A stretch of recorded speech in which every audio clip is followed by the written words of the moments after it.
Hi everybody, it's Kelvin here from Wild Souls. In this little video, I'm going to share some thoughts on hydration and fueling whilst we're training.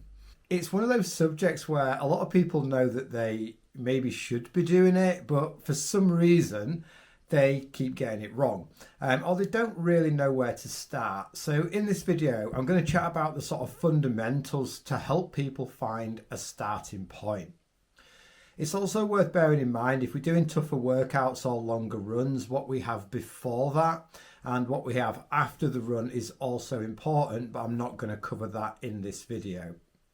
So let's start with hydration. In some respects, hydration is one of the most important things in training. And whilst we're running, we want to be taking on board between 400 and 600 millilitres an hour, plus a couple of hundred millilitres if it's hot. And in that, we also need some sodium. And we're looking at 800 to 1,000 milligrams of sodium per litre of water. The sodium's important for a lot of reasons. It helps with the absorption of the fluid, but it also plays a role in glucose transportation. So that's super important for getting in the calories. So next, let's think about what we're going to eat whilst we're running on longer runs or harder workouts. We want simple carbohydrates, so sugars, and we want 60 to 90 grams of carbohydrate an hour. And again, this is a starting point. Some people are going to be on the low end or a teeny bit lower than that. Some people can go up to 120 grams plus. It's got a little bit to do with duration and intensity, but the idea, when we're hydrating well and fueling runs well, we get a slightly stronger training stimulus because we can hold heart rate and pace for a little bit longer and we get a much better recovery. So as I mentioned in my last video, that training stress plus recovery equals growth and fitness. So that little bit more stress plus a better recovery in, that might be 2 workouts a week for someone. Someone might put some intensity into a midweek workout that they fuel well, and then fueling and hydrating well on the longer run.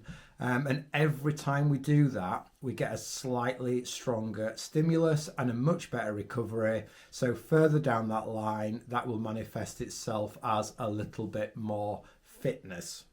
So it's not just about, maybe I hear people going like, I'm practicing fueling on maybe like a couple of runs before an event. It's something that we need to do, kind of week in, week out, year in, year out. And it's those small gains over long periods of time that add up to sort of bigger gains in the longer term.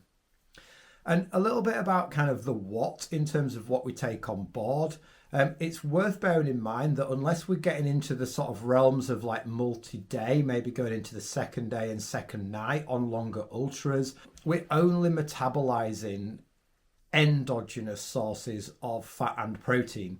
So the exogenous source, things that come in from the outside, we're not really metabolizing. So when I hear people say like, oh yeah, I get all my carbohydrate from like flapjack, and then you find out that it's also got loads of kind of fat and protein in there as well. And then we kind of chat to these people and they say, yeah, it just feels like it sticks here and it doesn't really go down. Part of that reason is the stomach's not emptying it into the small intestine because there's just way too much fat and to a certain degree protein in there as well. So whilst we're training, we're only metabolizing that endogenous source, which is the internal source of fat and protein. So we're going to primarily fuel with simple sugars, glucose and fructose on a 2-to-1 to 1-to-1 ratio. So there are other things that we can bring into the equation as well, and some people might get on with bringing in, like much later into longer races, a tiny little bit of fat and protein, but it's not getting metabolized. It's just changing the absorption rates of the carbohydrate. So there is an argument for just getting your carbohydrate rate right, and then you don't need to try change the sort of absorption rates, because we do want absorption to be as sort of fast as possible whilst we're exercising.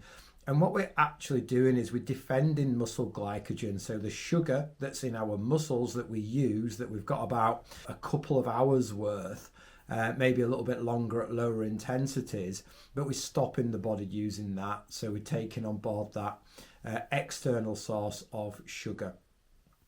And another quite important point I think that I'm just going to bring up before I sort of wrap this video up is that a lot of people struggle taking on board carbohydrates, so gels, powders, chews, sweets and things like that, because they're dehydrated. So they've not got the right quantities of fluid and sodium, and that makes it much more difficult to take on board the simple sugars that we need whilst we're training. So if you have any questions, please just pop them in the comments below. And thanks for watching.